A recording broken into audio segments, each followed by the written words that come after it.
xibaar yu wér te wóor ca tàng-tàng ba abonnez-vous pour ngeen di mën di jot suñuy vidéo. daleen ak jàmm seen bi di Buzz 221HD kii di Momo di akub chroniqueur bu kenn dootu présenté ci réew mi di Sénégal yëkkati na ay kàddu daal di xamal Sénégalais yi que ne jàppante bi nga xam ne moom mooy jaar ci diggante son excellence président Bassirou Diomaye Diakhar Faye te ñaar ñooñee di nitu anti système que ne ñaar ñooñee seen xeex lu ko daal di sooke moo ngi daal di bàyyeekoo ci Aïda Mbodj ak kii di Mimi Touré ñi nga xam ne ay vrai élément wu système bi lañ si li ni mel buñ sukkandikoo ci moom moo ne kii di Aïda Mbodj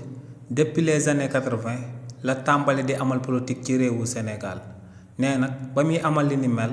la àndaloo nag kii di Abdoulaye Wade daal di bokk ci ay xeexam yu bëri yim daan mëne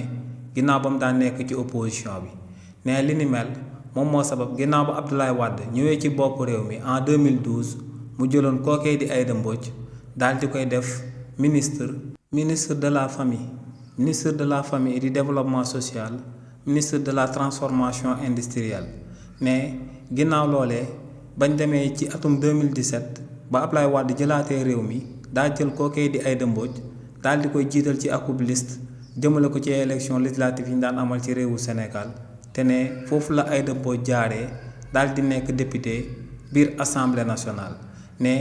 li ni mel moom moo sabab kookee di Aïda Mbodj ginnaaw ba Abdoulaye Wade ñàkkee réew mi en 2012 mu jëlaat listam ci ba tey ci parti bi di PDS continuer di nekkaat akub député biir assemblée nationale te ne en 2017 boobee tamit la daal di nekkee président du conseil départemental bu Bambey donc ne kii di Aïda Mbodj bu taseeg kii di Ousmane Sonko biir assemblée nationale daa fekk ne kookee dafa yàggoon nekk akub élément wu système ba daal di taseet ak benn anti système buy uyoo ci turu kii di Ousmane Sonko ne tamit keneen ki nga xam ne moom la ñuy daal di oowe kii di Mimi Touré ne kookee moom xëyul rek daal di dugg ci politique ne jàngam gu kawe moom moo sababoon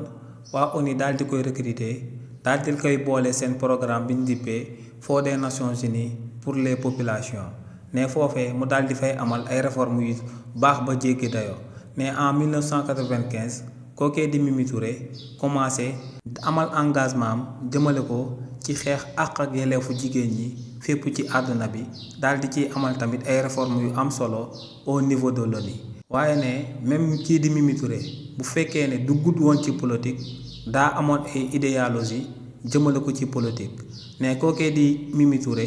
ba muy soog a commencé bëgg daal di dugg ci politique idéologie bu mu njëkkoon a am moom moo doonoon extrême gauche dem ba ci kanam mu daal di nekk social démocrate waaye nag ne ginnaaw ba mu tasee kii di président Macky Sall si la mujjee daal di nekk ak libéraliste réformiste te ne li ni mel moom moo sabab président Macky Sall ginnaaw ba mu gañee boppu réew mi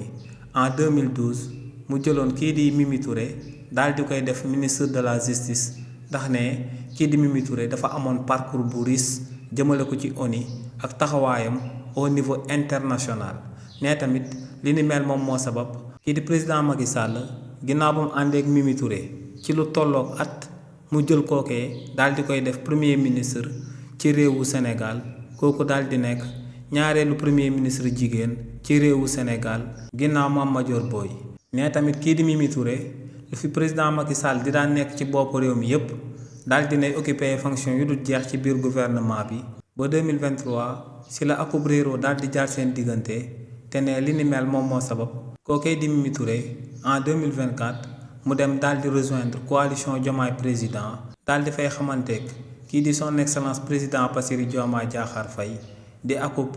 anti système mu lëkkaloog moom mi nga xam ne tamit akub élément wu système bi la donc kii di Momo ne lu leer ba am moom mooy que ne jàppante bi nga xam ne moom mooy jaar ci diggante son excellence président Bassirou Diomaye Diakhar Faye ak premier ministre am bii di Ousmane Sonko lu ko daal di sooke